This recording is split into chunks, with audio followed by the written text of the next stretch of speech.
God bless everybody watching. My name is Apostle Innocent, and I want to welcome you to our 50 days of discipleship, where each and every day for the next 50 days, I'm going to give you a rhema word for your day, direction, alignment, and divine position, especially in your calling and especially in your assignment.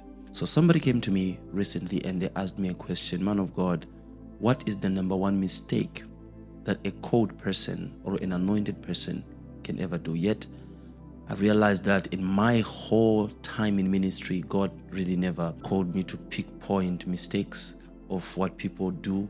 But this was an urgent question that somebody asked me. So I just thought maybe as we start our mentorship today, I'll be able to answer this question.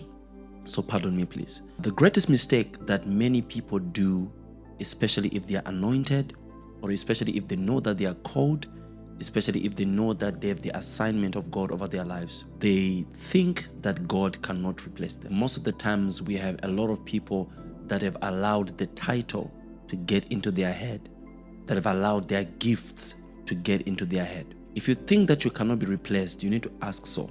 Because the moment Saul was anointed, the Bible says there were instructions that the prophet Samuel would always come and give to Saul in order for him either to sacrifice or to lead people or to walk with God. But at some point he could not wait for Samuel, and he went ahead and he did the sacrifices without the prophet. And the Bible says the moment he did that, God rejected him and God immediately replaced him. How did he replace him? He replaced him with David. And at that time, David was only 16 years old. But now I want you to understand that Saul was able to run in his office as the king for 2 years successfully.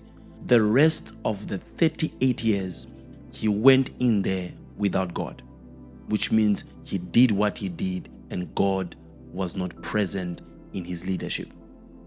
God had already replaced him. God already had a king, was already there, being prepared by him to be in the right position at the right time. So one of the mistakes I've come to understand, many people think that they are irreplaceable. They think that they are so immune and they think that they cannot be replaced. God can replace you at any given time. So never make that mistake. Be teachable, be correctable, and be advisable. Then the last one I'll say, one of the mistakes I've come to understand in many people and in their walk with God, especially if they realize that they are anointed and called, they think they don't need a mentor. They think they don't need a pastor. They think they don't need a spiritual guidance or a spiritual leader.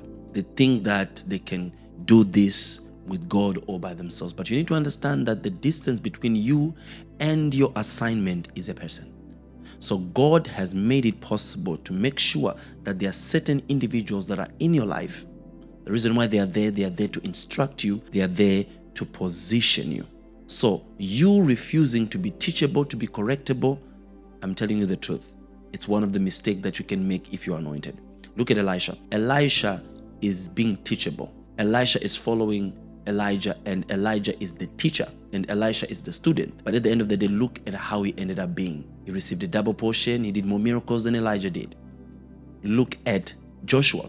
Joshua was able to take and carry on from where Moses left from because Joshua was teachable. He saw Moses as his mentor. He saw Moses as his leader, which is very important. So make sure that you fix that area today. If you think you are irreplaceable, if you think you don't need any mentor, make a decision today. If you feel you want me to help you in your walk with God, I'll be available to make sure that you need the direction or you have the direction that you need. May God bless you.